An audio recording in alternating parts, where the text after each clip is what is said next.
পশ্চিমবংগ ৰক্তাক্ত কৰা নক্সাল আন্দোলন। অসমত নক্সাল আন্দোলনৰ কিদৰে পৰিছিল প্ৰভাৱ? জুয়ে পুৰা তিৰাশীৰ অশান্ত অসমৰ কাহিনী।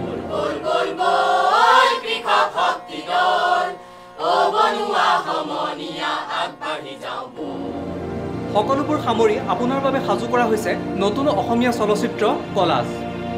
1 আগষ্টত কলাজে মুক্তি লাভ কৰিব। কৃষক শ্ৰমিকসকলে উচিত মূল্য পাব লাগে। ৰাভাৰ দৰে হ'ম বুলি ভাবিছা নেকি?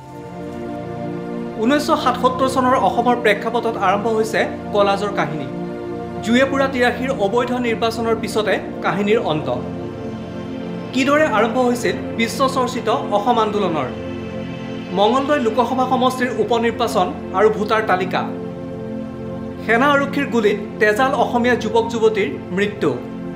ভাতৃঘাতী সংঘৰ্ষত ৰক্তাক্ত 80 দশকৰ অসম। আপুনি সকলোবোৰ পাব কলাজত। কলাজৰ কাহিনী আৰু প্ৰযোজনা সুমিত্ৰা হাজৰিকাৰ। চিত্ৰনাট্য আৰু পৰিচালনা অমৰদীপ গগৈৰ। সংগীত সৌৰভ মহন্ত। সম্পাদনা ৱেৰেবাম হৰেন্দ্ৰ সিঙৰ। কলাজক লৈ সকলো আশাবাদী। আদৰি ল'ব অসমৰ দৰ্শকে। কলাজত ভুমুকি মাৰিছে কেইবাগৰাকীও নপুৰণি অভিনেতা অভিনেত্ৰীয়ে।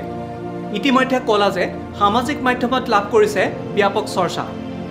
অসমীয়া চলচ্চিত্ৰৰ ভাল দিনত পুনৰ ভাল খবৰ আনিব কলাজে। আশাবাদী সকলো।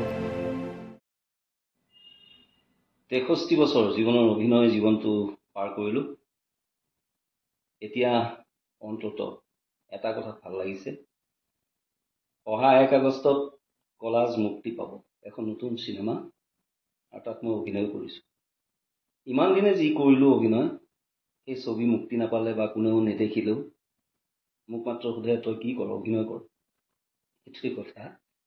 কলাজত মই মোক নতুনকৈ আৱিষ্কাৰ কৰিছোঁ। হললৈ যাব, অসমৰ মানুহে চাব। যিয়ে মোক সুধিছিলে তই কি কৰ, উত্তৰটো তাতেই আছে। আহক আপোনালোক 1 আগষ্টত হললৈ আহক, চাওক, কলাজ চাওক। সেই সময় 77ৰ পৰা 83লৈ কি এক সময় পাৰ কৰিছিলোঁ আমি। আহক আহক। News desk UB wire.